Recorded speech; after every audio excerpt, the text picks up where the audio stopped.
Hi, Etty. It's so lovely to see you. It's so lovely for you to be here with us to talk about persecution in Bangladesh, where you're from.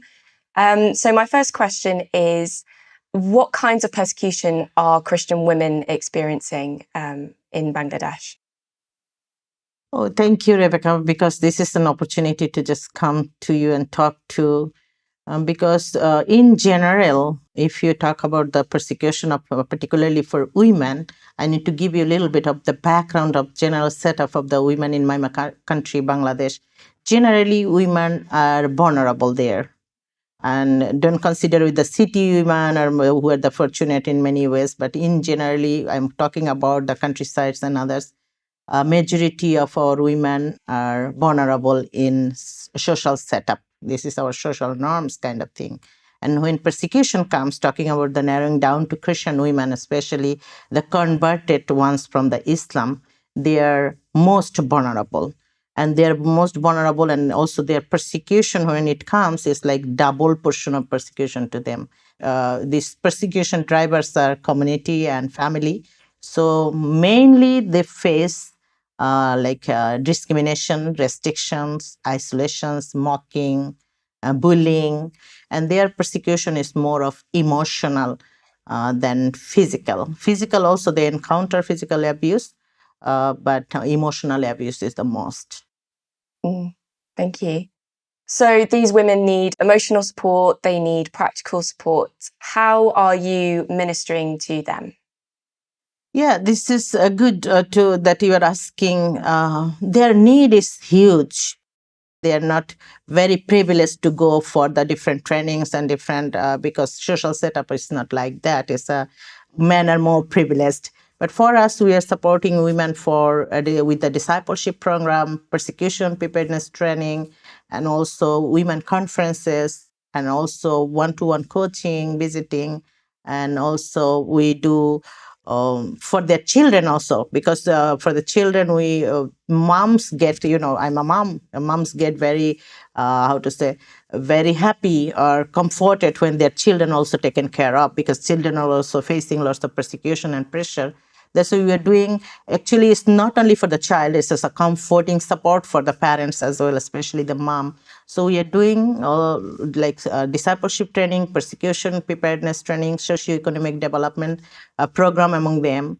And we are journeying together with them through different activities. Yeah.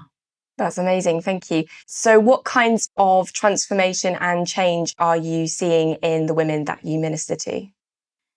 Yeah, there are many, and I'm really grateful and thankful that I am kind of witness to see the transformation of their life.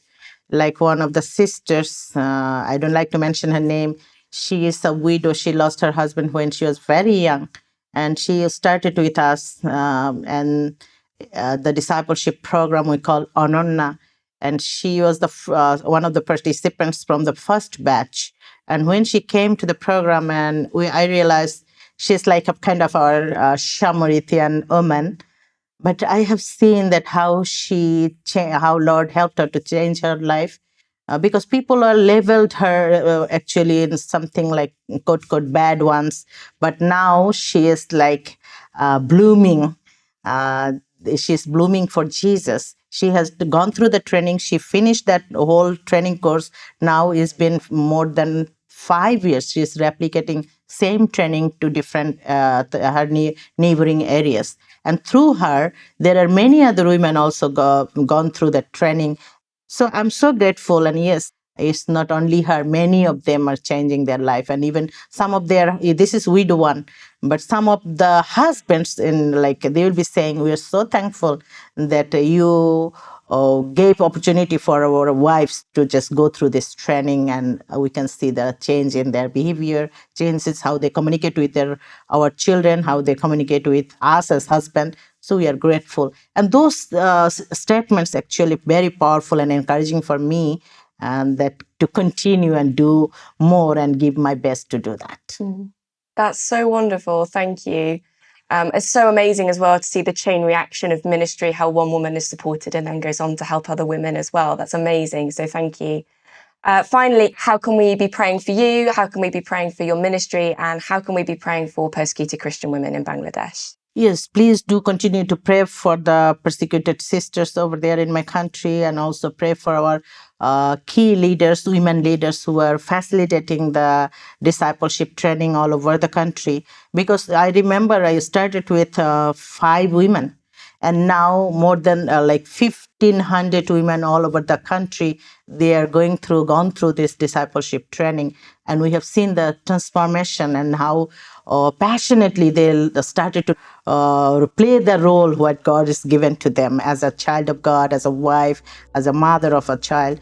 Continue to pray that God will help us to just journey with these women, and God will provide support through all of you, and mobilize prayer for them, that no matter what persecution they are going through or difficulties they are going through or might go through, they'll continue to stand strong in their faith in Jesus. Thank you so much, Etty.